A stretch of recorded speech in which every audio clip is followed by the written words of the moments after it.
አንድ ሀገር በስራ ላይ ናት፣ ሌሎቹ በዛቢያው ይሽከረከራሉ። ከሷም እኩል መሮጥ ያቃታቸው በማዕቀብ ናዳ ሊጥሏት ይታገላሉ። ሌሎች የነካችውን ሁሉ በማጣጣል ወደ ኋላ ሊጎትቷት ይሞክራሉ። እሷ ግን ለሁሉም የምትሰጠው ተመሳሳይ መልስ ነው፣ አቀርቅሮ መስራት። በሰው ልጅ ታሪክ ውስጥ ታይቶ የማይታወቅ አስከፊ ረሃብ የተፈጠረው በዚች ሀገር ነው። በሁለት ዓመታት ውስጥ ብቻ 30 ሚሊዮን ልጆቿን በረሃብ ረግፈውባታል። ይህ የሆነው የዛሬ 60 ዓመት ነበር። አሰቃቂው ረሃብ በአይናቸው እያዩ ዜጎቿ ዛሬም በህይወት አሉ። የሌለው አስከፊ ረሃብ ነው። በ60 ዓመታት ውስጥ ብቻ ረሃብ፣ ድህነት ታሪክ ሆኗል። ይቺ ሀገር የምድራችን ሁለተኛው ሀብታም ሀገር ሆናለች። ፒፕልስ ሪፐብሊክ ኦፍ ቻይና። በዛሬው የጉዞአችን በሰው ልጅ ታሪክ ውስጥ ታይቶ ተሰምቶ የማይታወቀው የኢኮኖሚ ታምር ወደ አሳየችው ወደ አዲሲቷ ምድራችን ልዕለ ሀያል ሀገር ቻይና እናቀናለን። አልተሳካላቸውም እንጂ አብዛኞቹ የዓለም ሀገራት ኢኮኖሚያቸውን አገልግሎት፣ ግብርና እያስከተለ በዋናነት ግን በኢንዱስትሪ ቢመራ ደስታውን አይችሉትም። ለነዚህ ደግሞ ምክንያት አላቸው። ኢኮኖሚያዊ በኢንዱስትሪ ቢመራ አዳዲስ ቴክኖሎጂዎች ይፈጠራሉ። ከፍተኛ ቁጥር ያላቸው ዜጎች የሥራ ዕድል ያገኛሉ። የመጓጓዣ ወጪና ተደራራቢ ቀረጥ ስለማይኖር በሀገሪቱ ውስጥ ምርቶቻቸው ዋጋ ይቀንሳል። ይህ የኑሮ ውድነትም ይረጋጋል። አምራች በሀገራችን የሚሸጡት እየበዛ በሚገዙትም ስለሚቀንስ ኢኮኖሚያቸው ያለማቋረጥ ያድጋል። ከምንም በላይ ኢንዱስትሪ መጋቢ ነው። ወደ ኋላ እየሄድን ከግብርና ጥሬ ዕቃዎቹን ይጠቀማል። ወደፊት እየሄደም የአገልግሎት ዘርፉን ያነቃቃል። ይህ እንዲህ እንዳለ የብዙ ሀገራት ምኞት ነው። ቻይና ግን የዓለም ሀገራት ምኞት እየኖረች ትገኛለች። ሊያስደነግጡትም ይችላል። ቻይና ብቻዋን የሀገራችን 70 ከመቶ የሞባይል ስልክ፣ 35 ከመቶ የኤሌክትሮኒክስ ምርቶች፣ 32 ከመቶ መኪና፣ 60 ከመቶ አልሙኒየም፣ 55 ከመቶ ሲሚንቶ፣ 50 ከመቶ ብረት፣ 40 ከመቶ ጨርቃ ጨርቅ፣ 70 ከመቶ የህፃናት መጫወቻዎችን ታመርታለች። ልብ ያድርጉ በምድራችን ላይ 195 ሀገራት ይገኛሉ። ቻይና ብቻዋን ግን በምድራችን ላይ ከሚመረቱት አጠቃላይ ምርቶች 35 ከመቶ ታመርታለች። አብዛኞቻችን አንድ የተሳሳተ አመለካከት አለን። ቻይና ርካሽና ጥራት የሌላቸው ምርቶች እያመረተች ለዓለም ታጥለቀልቀዋለች። ይህም በምሳሌ እናስረዳችሁ። ብራንድ ይለያይ እንጂ በሁላችንም እጅ ተንቀሳቃሽ ስልኮች ይገኛሉ። አቅማችን ቢፈቅድ ግን አብዛኞቻችን አንድ የስልክ ብራንድ እጃችን ቢገባ ደስታውን አንችለውም። ያ ስልክ አይፎን ይባላል። ምርቱም የአሜሪካ ነው። በዚህም ምክንያት አይፎን የኩራትና የጥራት መለኪያ አድርገነዋል። አይፎን የቻይና ቢሆን ኖሮ በዚህ ደረጃ ስለ መኩራታችን እንጃ። እውነታው ግን የማትጠብቁት ነው። አፕል ምንም አይነት የአይፎን ስልክ አሜሪካ ውስጥ አምርቶ አያውቅም። አይፎን ሙሉ በሙሉ የሚመረተው ቻይና ውስጥ ነው። ካሊፎርኒያ በሚገኘው የአፕል መስሪያ ቤት የሚመረተው የአይፎን ዲዛይን ብቻ ነው።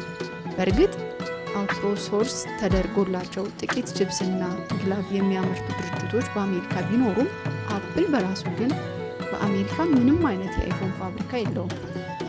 በቅርቡ የተወሰኑ ምርቶች ወደ ቪየትናም፣ ታይዋን፣ ህንድ ከመሄዳቸው በፊት አይፎን ምርቶች 100% የሚመረተው በቻይና ነበረ።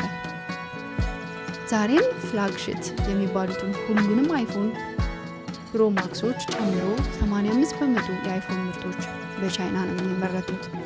ለአፕል አይፎንን ከሚያመርቱት 3 የቻይና ድርጅቶች አንዱ ፎክስኮን ይባላል። 350 ሺህ በላይ ሰራተኞች አሉት። በፋብሪካውም የአይፎን ከተማ ይባላል። በዚህ በየቀኑ 500 ሺህ የአይፎን ስልኮች ይመረታሉ። ይህ ፋብሪካ ብቻውን 50 ከመቶ የአይፎን ስልኮችን ያመርታል። አፕል መሰል በሺዎች የሚቆጠሩ ዓለም አቀፍ ብራንዶች ለምርቶቻቸው በቻይና እንዲመረቱ እንደሚፈልጉ የአፕል ሲኦ ቱኩኩን ይናገራል። ቻይና የምንሄደው ጥራት ያላቸው ባለሙያዎችን አንድ ቦታ ላይ ስለምናገኝ ነው። አሜሪካ ውስጥ አፕል የሚፈለገው አይነት ችሎታ ያላቸው አሜሪካ ኢንጂነሮች ብንሰበስብ አንድ ቤት እንኳን አይሞሉም። በቻይና ግን በርካታ ስቴዲየም መሙላት የሚቻል ከፍተኛ ክህሎት ያላቸው ኢንጂነሮችን እናገኛለን። እናም ቻይና የምንሄደው በዚህ ምክንያት ነው ይላሉ። ቻይና በአርቲፊሻል ኢንተለጀንስ ከአሜሪካ ቀጥሎ በግንባር ቀደምትነት የምትጠቀስ ሀገር ናት።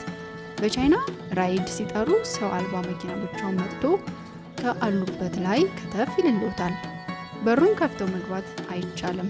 ታክሲ የጠሩበትን ስልክ ቁጥር የመጨረሻውን ዲጂት ያስገቡለታል። በዚህ ጊዜም በሩ ይከፈታል። ዝም ብሎ መሄድም አይቻልም። መጀመሪያ ቀበቶ እንዲያስሩ በአክብሮት ይነግረውታል። ቀጥሎም ጉዞ ሊጀምር ወይ ብሎ ይጠይቀውታል። አዎ የሚል ምላሽ ሲሰጡት ጉዞ ይጀምራል። ታዲያ ሹፌር አልባ ተሽከርካሪዎች የኡበር ወይም ለታክሲ ተሽከርካሪዎች ብቻ አይደለም። ለብዙ ሰዎች አገልግሎት የሚሰጥ በየፌርማታው የሚቆም ታክሲዎችም አሉ። እነዚህ ታክሲዎች በተሰመረላቸው መስመር የሚሄዱ የራሳቸው የመቆሚያ ፌርማታ ያላቸው ናቸው። ከእነዚህም ታክሲዎች ለመጠቀም በአፕሊኬሽን መጥራት አይጠበቅቦትም። ፌርማታው ጋር ወጥቶ መቆም በቂ ነው። አገልግሎቱ በበርካታ የቻይና ከተሞች እየተስፋፋ ይገኛል። ታክሲ ብቻ ሳይሆን ከፍ ያሉ ቁጥር ያላቸው ተሳፋሪዎች የሚይዘው ታላላቅ ባሶቹም ሹፌር አልባ የትራንስፖርት አገልግሎት መስጠት ከጀመሩ ውለው አድረዋል። አሁን ደግሞ የሱፐርማርኬት ቴክኖሎጂ እንመልከት። አስቤዛ ለመሸመት ሱፐርማርኬት ገቡ እንበል። በየትኛውም ዓለም ሱፐርማርኬቶቹን የገዙትን ዕቃ በሚይዙበት ቅርጫት ያገኛሉ። የቻይናው የሚለየው ግን እንደ ሌላው ዓለም ቅርጫት ዕቃ መያዣ ብቻ አይደለም። በሱፐርማርኬቱ ውስጥ የሚገኙ ዕቃዎችን መዘርዝር ያሳይዎታል። ዋጋቸውንም የሚገኙበትን ቦታ ይነግረውታል። ከእርስዎ የሚጠበቀው የመረጡትን ዕቃ ቅርጫት ላይ ከማስቀመጡ በፊት እስካን በማድረግ ብቻ ነው። ካሸር ጋር ሄደው ዕቃ እየዘረገፉ ሂሳብ ማስደመር አይጠበቅብዎትም። ራሱ ሂሳብ ሰርቶ ይቀበልዎታል። እዚህ ከማንም ጋር ሳይገናኙ ራስዎትን አስተናግደው በገቡበት መውጣት ይችላሉ። ማጭበርበር ግን አይቻልም። ለምሳሌ ያልከፈሉትን ዕቃ ቅርጫቱ ውስጥ ቢከቱ ቅርጫቱ ለሰከንድ አይታገሱትም።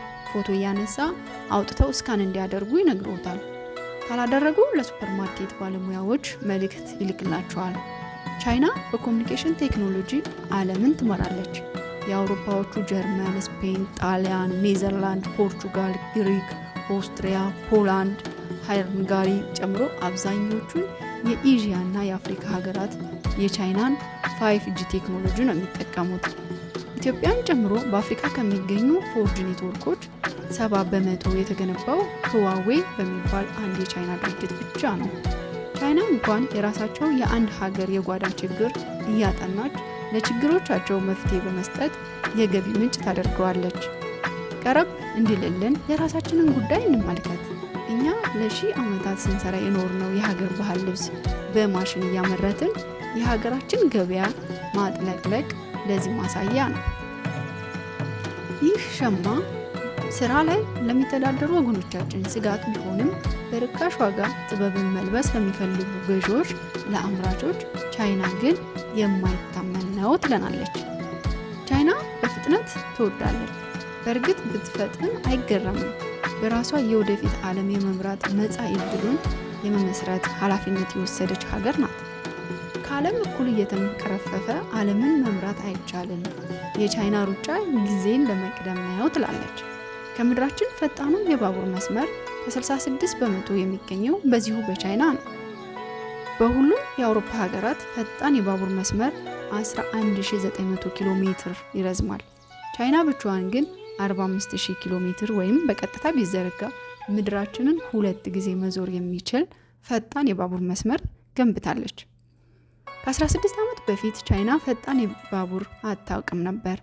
በታሪኳ ለመጀመሪያ ጊዜ ፈጣን የባቡር መስመር የተዋወቀችው በ2008 ለቤልጂንግ ኦሎምፒክ ለቤልጂንግ ቲያንጂንግ የተዘረጋ ባቡር መስመር ነበር።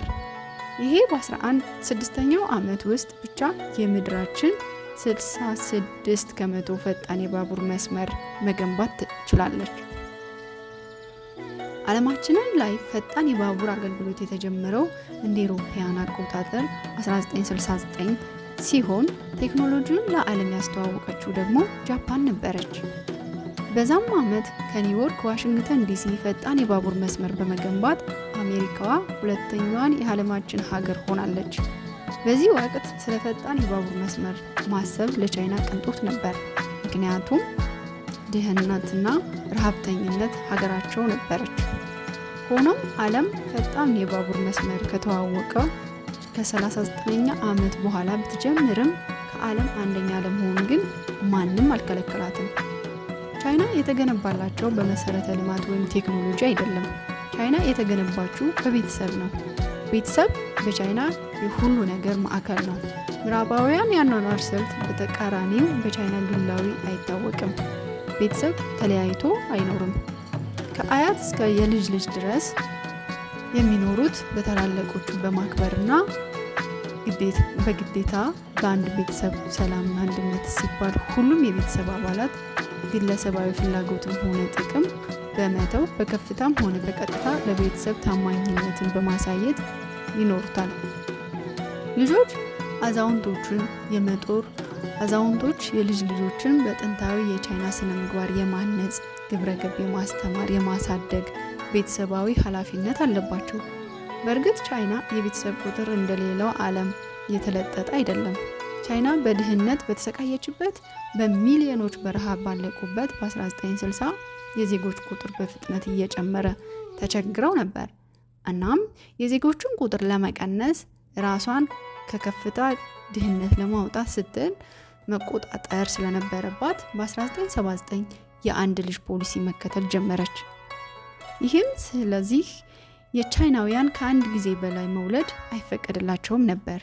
ዛሬ ያ ክፉ ጊዜ አልፎ ሚሊዮን ወገኖቻቸው የፈጀበት ረሃብና ድህነት ተበቅለውታልና ቻይናውያን እባካችሁ ልጅ ውለዱልኝ እየተባሉ በመንግስታቸው እየተለመኑ ይገኛሉ። በዚህም ምክንያት በህዝብ ብዛት አንደኛነትን ይዘው የቆየችው የአንደኝነት ደረጃ ለህንድ አስረክባ ሁለተኛ ሆናለች። የአዛውንቶች ቁጥር እየጨመረ የአምራቾች ቁጥር እየቀነሰ በመሄዱ የቻይና መንግስት ዜጎች ልጅ እንዲወለድለት ከመለመን አልፎ ማበረታቻና ልዩ ጥቅማ ጥቅም መስጠት ጀምሯል። ዜጎች ልጅ ሲወልዱ የልጅ ማሳደጊያ ወጪና የትምህርት ቤት ድጎማ ይሰጧቸዋል። የግብር ቅነሳም ይደረግላቸዋል። ለምሳሌ የ3 ልጅ ለሚወልዱ ነዋሪዎች የገንዘብ ድጎማ መስጠት የጀመረችው ጓንጉዝ የቤት ኪራይ ድጎማም የሚያደርጉ ክልሎችም አሉ። ለዛሬ አበቃን። ቸር ቆዩ። ሰብስክራይብ እያደረጋችሁ